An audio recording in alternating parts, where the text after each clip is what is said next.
Good morning, students. In this video, we will talk about another chapter of BSc Part 3rd from Organic Chemistry, NMR spectroscopy. NMR spectroscopy means Nuclear Magnetic Resonance Spectroscopy. NMR का अर्थ होता है nuclear magnetic resonance and spectroscopy का मतलब होता है interaction between light and matter और light यानी radiation के इंटरेक्शन से हम मैटर के बारे में इंफॉर्मेशन गैदर करते हैं, कलेक्ट करते हैं। हम ये जानते हैं कि एटॉमिक स्ट्रक्चर में किसी भी एटम के न्यूक्लियस के चारों तरफ इलेक्ट्रॉन निश्चित कक्षाओं में चक्कर लगाते रहते हैं और ये इलेक्ट्रॉन्स अपनी एक्सिस पर भी स्पिनिंग करते रहते हैं कक्षाओं में चक्कर लगाने के साथ साथ, यानी ऑर्बिटल मोशन के साथ साथ, जिससे उसमें स्पिन एंगुलर मोमेंटम उत्पन्न हो जाता है। और स्पिन एंगुलर मोमेंटम की वैल्यू को हम कैलकुलेट कर सकते हैं by this formula √s+1 h/2π। यहाँ पे s होता है स्पिन क्वांटम नंबर, जो किसी भी इलेक्ट्रॉन के लिए क्लॉकवाइज डायरेक्शन में होने पर +½ एंड एंटी क्लॉकवाइज डायरेक्शन में होने पर -½ होता है। और हम ये भी जानते हैं, फिजिक्स में हम नॉर्मली ये स्टडी करते हैं कि जिस तरीके से किसी भी एटम की स्ट्रक्चर में इलेक्ट्रॉन न्यूक्लियस के चारों तरफ ऑर्बिटल प्लस स्पिन मोशन करते हैं, उसी तरीके से न्यूक्लियस भी अपनी एक्सिस पर स्पिनिंग करते हैं, जिससे उनमें भी स्पिन एंगुलर मोमेंटम उत्पन्न हो जाता है। उस spin angular momentum for nucleus की वैल्यू √I+1 h/2π होती है। यहाँ पे I spin quantum number of nucleus होता है और इस I की वैल्यू उस पर्टिकुलर न्यूक्लियस में प्रेजेंट न्यूक्लियॉन्स की संख्या पर डिपेंड करती है कि उस पर्टिकुलर न्यूक्लियस में कितने न्यूक्लियॉन्स प्रेजेंट हैं। न्यूक्लियॉन्स हम जानते हैं न्यूक्लियस में प्रेजेंट न्यूट्रॉन्स की संख्या प्लस प्रोटॉन्स की संख्या को कहा जाता है। I की वैल्यू यानी कि spin quantum number of nucleus की वैल्यू 0 भी हो सकती है, होल नंबर भी हो सकती है एंड हाफ इंटीजर भी हो सकती है। ये डिपेंड करता है न्यूक्लियस में प्रेजेंट प्रोटॉन एंड न्यूट्रॉन की संख्या पर।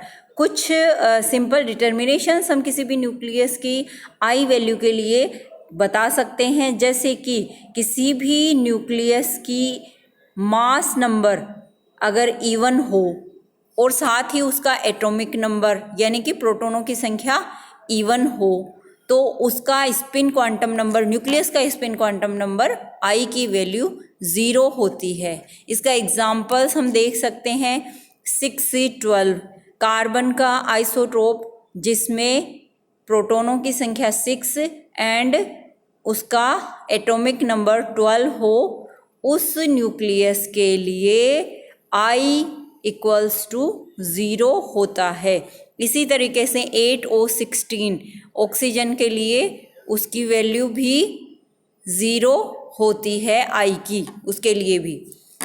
अगर हम एक ऐसा न्यूक्लियस लें या देखें जिसके लिए एटॉमिक नंबर तो इवन है एंड साथ ही उसका एटॉमिक वेट तो इवन है एंड एटॉमिक नंबर ओड है, तो उस समय उसके लिए I की वैल्यू यानी स्पिन क्वांटम नंबर की वैल्यू होल नंबर होती है, वो 1 हो सकती है, 3 हो सकती है, 5 हो सकती है, इत्यादि हो सकती है।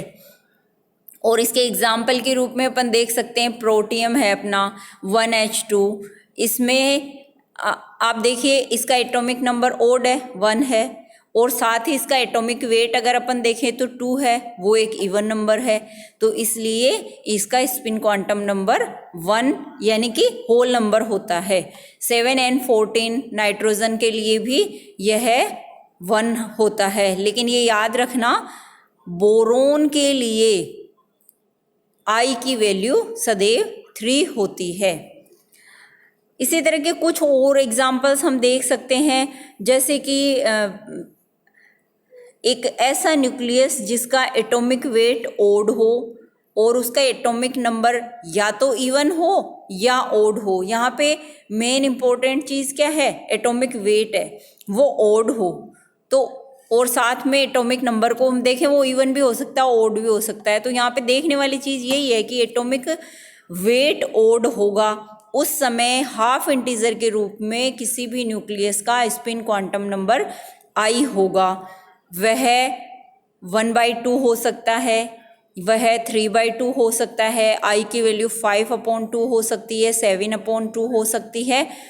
इसके कुछ एग्जाम्पल्स हो सकते हैं, प्रोटॉन के लिए यह हाफ होती है, कार्बन 13 के लिए हाफ होती है, नाइट्रोजन 15 के लिए हाफ होती है, फ्लोरीन 19 के लिए ये हाफ होती है और फॉस्फोरस 31 के लिए भी यह 1/2 होती है। 5B11, क्लोरीन 35, ब्रोमीन 79, इन सभी आइसोटोप्स के लिए आई की वैल्यू 3/2 होती है। ऑक्सीजन 17 के लिए आई की वैल्यू 5/2 होती है। वेनेडियम 51 और कोबाल्ट 55 के लिए यह वैल्यू 7/2 होती है। और जिन भी न्यूक्लियस के लिए यहाँ पे हम देख चुके हैं कार्बन 12 एंड ऑक्सीजन 16 के लिए स्पिन क्वांटम नंबर आई 0 होता है तो उनमें कोई एंगुलर मोमेंटम उत्पन्न नहीं होता है और उनके द्वारा किसी भी तरह का कोई मैग्नेटिक मोमेंट भी प्रोड्यूस नहीं होता है। देखिए, जिन भी न्यूक्लियस के लिए आई की वैल्यू हाफ होती है, क्योंकि अब अपन बात करेंगे स्पेशली प्रोटॉन की, और एनएमआर स्पेक्ट्रोस्कोपी डिपेंड करती है किस पे, प्रोटॉन पे डिपेंड करती है। प्रोटॉन के न्यूक्लियस की स्पिनिंग के बारे में हम बात करेंगे। जिन भी न्यूक्लियस के लिए आई की वैल्यू यानी स्पिन क्वांटम नंबर की वैल्यू हाफ होती है उनमें एंगुलर मोमेंटम होता है, 0 वाले में कोई एंगुलर मोमेंटम मैग्नेटिक मोमेंट नहीं होता है। लेकिन जब आई की वैल्यू 0 के अलावा कुछ और होती है तो उसमें एंगुलर मोमेंटम भी होता है और साथ ही मैग्नेटिक मोमेंट भी उत्पन्न होता है। न्यूक्लियर चार्ज के स्पिनिंग के कारण हमें पता है जब भी कोई चार्ज पार्टिकल मोशन करता है, किसी भी तरह की मोशन करता है, तो उससे electric field and magnetic field उत्पन्न होते हैं। ये चीज़ अपन फिजिक्स में पढ़ते हैं। तो न्यूक्लियर चार्ज की स्पिनिंग मोशन के कारण यह न्यूक्लियस स्वयं एक टाइनी मैग्नेट की तरह बिहेव करने लग जाता है। देखिए, फॉर एग्जांपल प्रोटॉन के लिए हमें पता है कि उसके लिए स्पिन मैग्नेटिक मोमेंट की वैल्यू हाफ है। उसमें उसके न्यूक्लियस में प्रोटॉन केवल एक प्रोटॉन ही होता है। हाइड्रोजन के न्यूक्लियस में केवल एक प्रोटॉन होता है, कोई न्यूट्रॉन नहीं होता है।